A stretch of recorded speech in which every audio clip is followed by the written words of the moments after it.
I was watching today, and IMSI guy out of California made a video on a Quartz style crystal oscillator. And I thought maybe I'd show you some from the past. The video used a quartz crystal, I believe, like this. Maybe like this. I didn't watch it that closely. Most of us are familiar with this package. Find them on computers. You find them sometimes in test equipment. Now, I'm not talking about these, which are oscillators. I'm talking about the quartz crystals. This is a very popular size in the 80s, maybe the 70s. This is a 1 megahertz crystal. Later came this. Now we have this. These are the same package, only much smaller, shorter. Same spacing. These three have wire leads, although they do make sockets to accept them. I'll take this one apart. So this is what a quartz crystal looks like. It is actually a little slab of quartz. Now this will be synthetic quartz. And it's got some metallic plating on it. Metallic plating has two little, is circular, and has two little areas jutting out here and here. And on the other side, the same way. Now that quartz is sandwiched between these two holders, and it makes electrical contact, this pin, with these two areas here via the clamping action.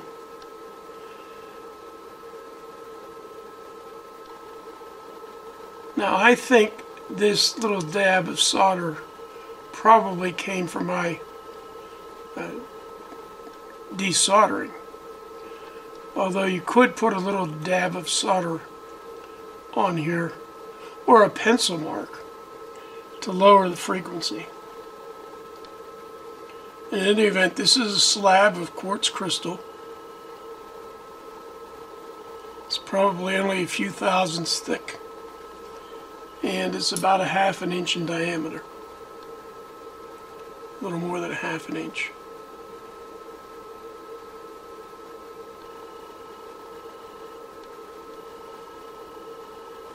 Now, crystals, as I say, have gotten smaller and smaller over the years. The crystal used in World War II, and these were made by the millions,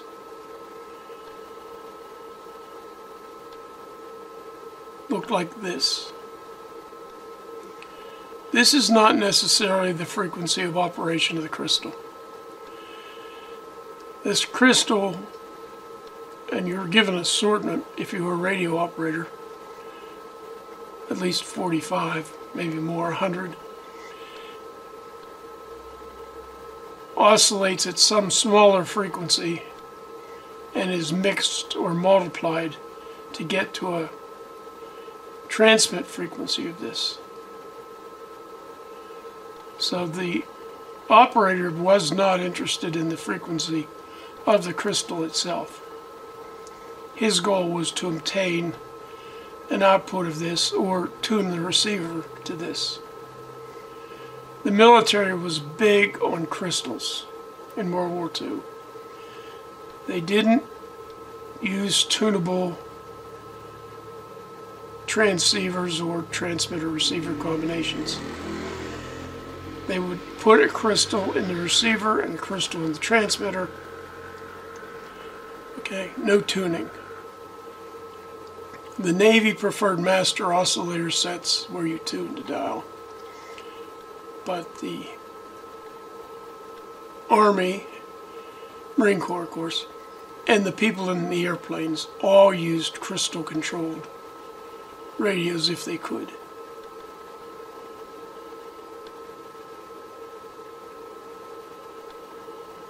The other package used to hold World War II crystals was this. Same pinout. And a frequency and a channel number. This one's not filled out, or it's obscured. And this particular holder was called an FT243.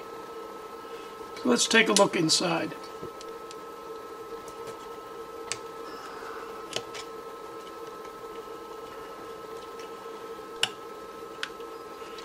It's spring-loaded. We'll see why in a minute.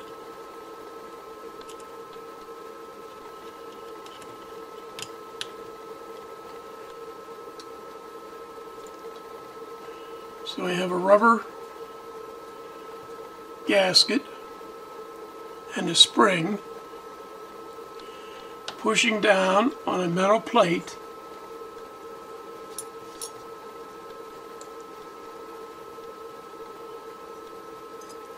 It's fastened to one terminal. And if we turn this over, what happens is two metal plates pop out and a piece of quartz crystal.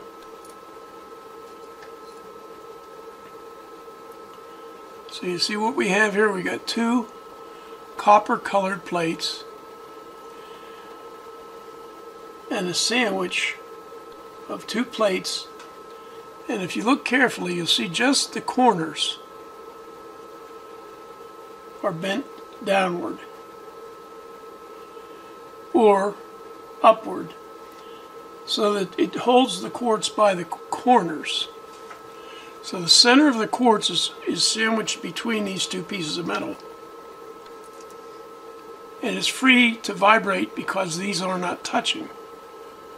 See those corners bend there?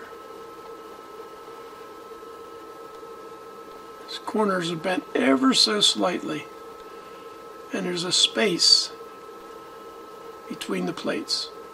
The United States obtained this in lumps, or hexagonal crystals, from Brazil during World War II. And as you'll see in a little bit, the slabs of quartz were like an inch square in crystals prior to the war, in the 30s or so. Well, wartime production demanded an awful lot of quartz.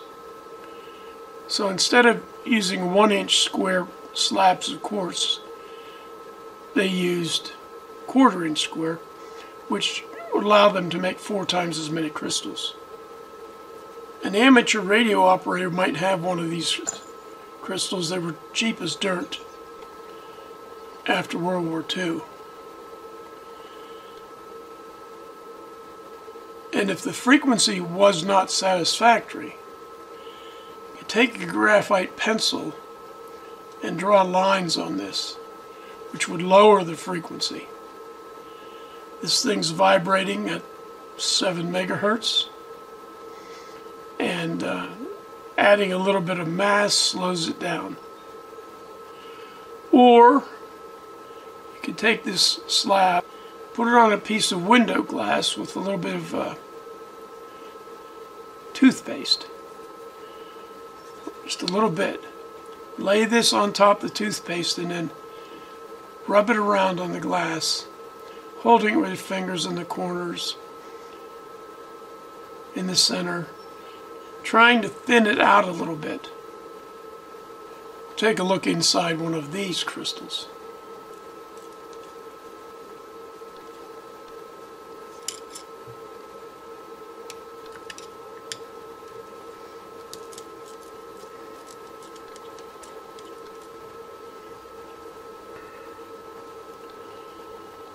Now this one has a very small piece of quartz, which would be allow 8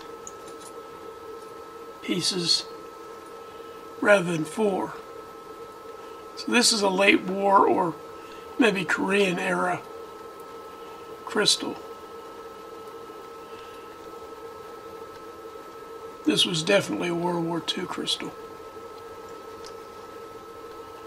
And it's supported on little wires.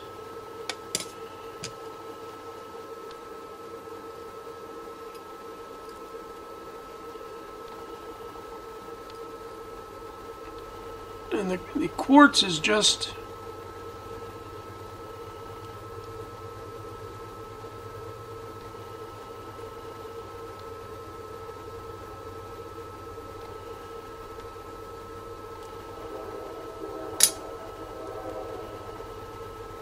there we go. The quartz was just sort of supported between the springy wires. So these are more examples of the that series of crystals. And you can see how many channels we must have had. Now here's somebody, not me, actually took one of these and marked the actual frequency of vibration down. 0.2 or something. So you see what I mean by the frequency not matching the actual frequency of the crystal.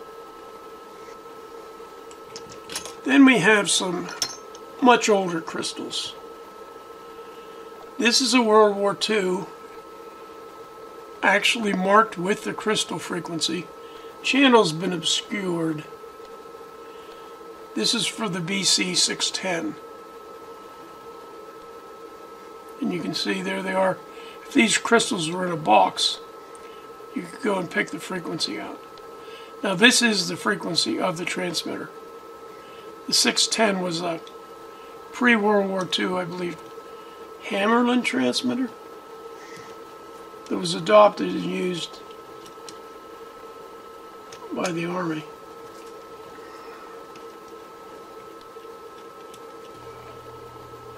See, springy.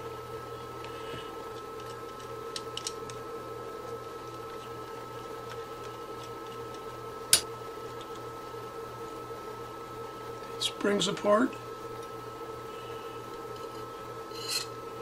Same spring style.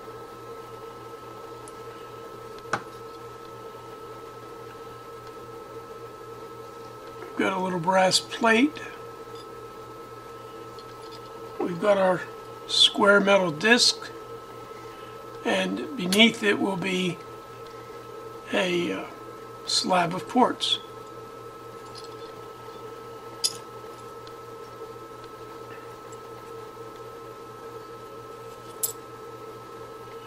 And here it is.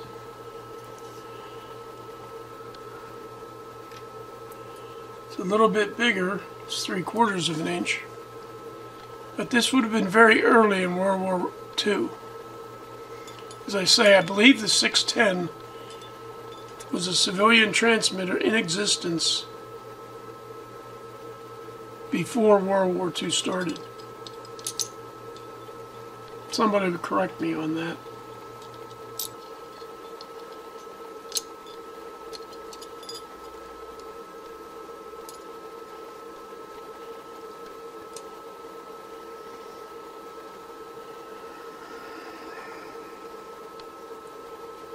So this is a pre-war crystal, I believe. Well, no. That's a Navy marking. General Electric. Now, this is not a crystal oscillator. This is a crystal.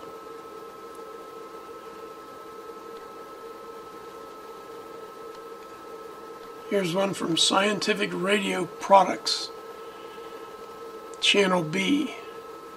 It's probably not this frequency. Channel B is probably this frequency. So, as I say, these things were just in the air, subject to whatever temperature existed around them. So whatever instability or frequency shift was caused by a change in temperature was tolerated. After World War II, we began to get crystal ovens. As you can see, this is an RCA unit. It's an octal-based socket.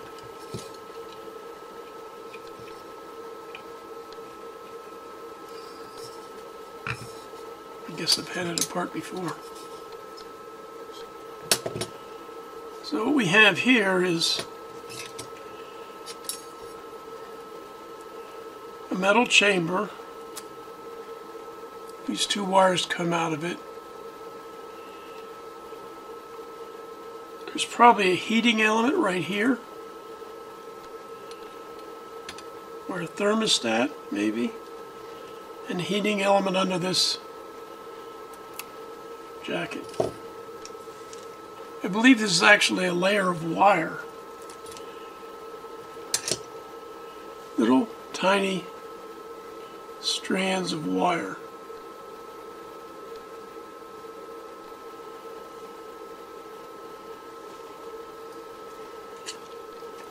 So this is a wrapping of wire. This is a thermostat. A glass bulb thermostat. To try to keep this mass of aluminum, this tries to keep this mass of aluminum at some temperature.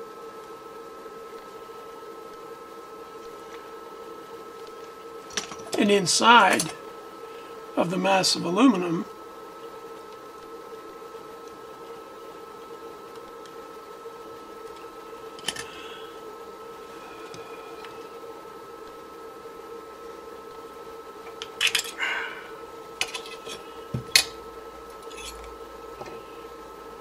we're going to find a 940 kilocycle crystal.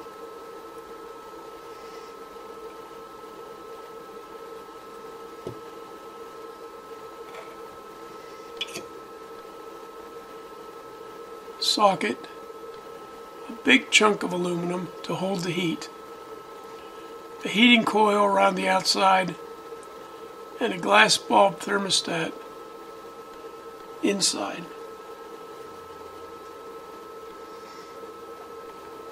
Here's one dated 67.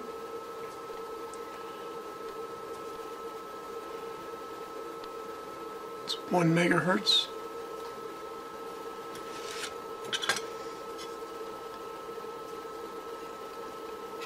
A crystal, probably an oven and a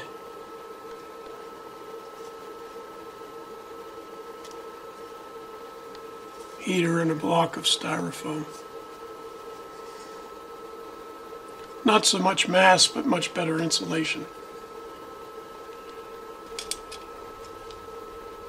This was soldered in. I salvaged this out of something.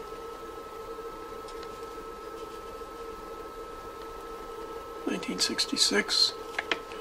This is a 31.5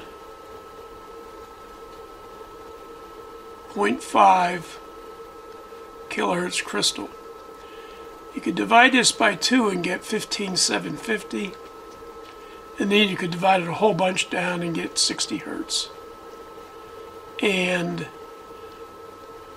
the 15,750 was the horizontal sweep frequency of the analog television, and the 60 was the vertical sweep. So you would find this in a TV, analog television camera. These are some little teeny tiny clock crystals. 100 kilohertz. You find these all the time in shortwave radio receivers. You would there would be a front panel switch that marked calibrate. Turn that switch on, and a 100 kilohertz oscillator with a multitude of harmonics would be introduced into the antenna circuit. And it would allow you to zero your dial in 100 kilohertz increments. Here's another crystal. They give you a lot more information here. There are different ways of cutting a crystal. in relation to the axis of the grain. There are different temperature coefficients depending on the cut. Here we have a channel frequency and an actual crystal frequency, and the temperature at which it was designed to operate. This is an RCA crystal, Navy, for the TBS series transmitter.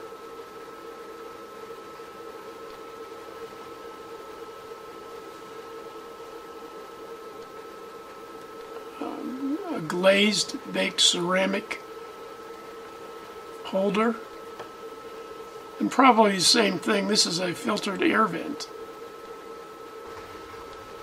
So here we have the evolution of sizes from about 1941 up to now.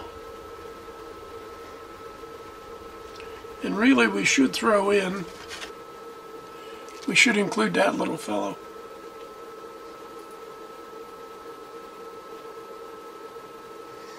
Which is less than 1/8 of an inch in diameter.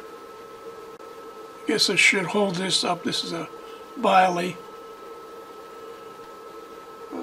14 megahertz crystal.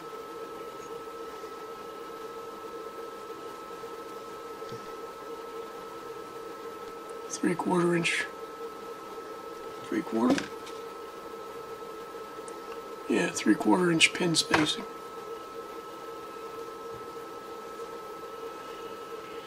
This Biley company is responsible for maintaining crystal technology from World War I to World War II. They are almost certainly, exclusively, the crystal producers between the wars. I have a history of the quartz crystal units from World War I through to the 50s. I'll try to attach it to the subdirectory below. When I said about World War II radio operator having a case of crystals, this is a case of crystals dated 1962. And you'll see it says case crystal oven. Really, it is a case. You open it here. Somebody, and I believe well, there's some crystals missing. I have no idea why. It goes from 1 to 39 channel-wise, and it has ovenized as crystals in ovens. I guess it has red and green, and they match up with red and green. So there's no frequency marked on them. Surely you're not supposed to put crystals in these ovens.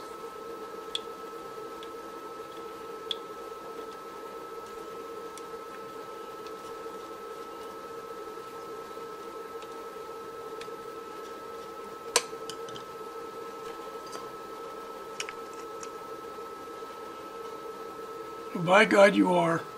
These are empty ovens, very little insulation. And they are designed to hold 2 crystals, 1 and 2.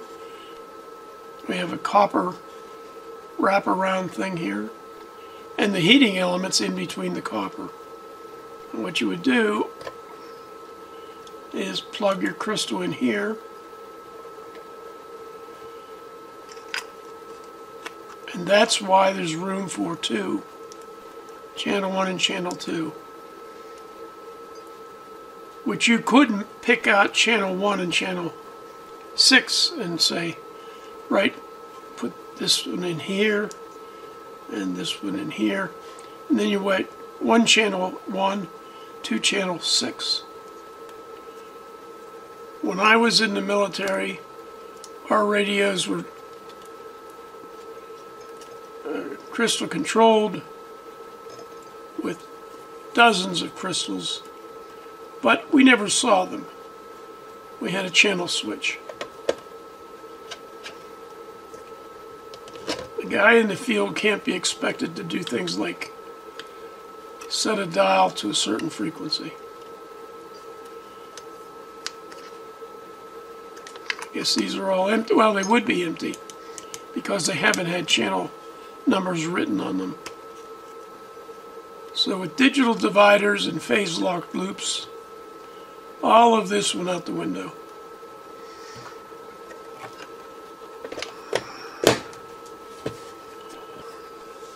Well, I hope you enjoyed that. Thank you.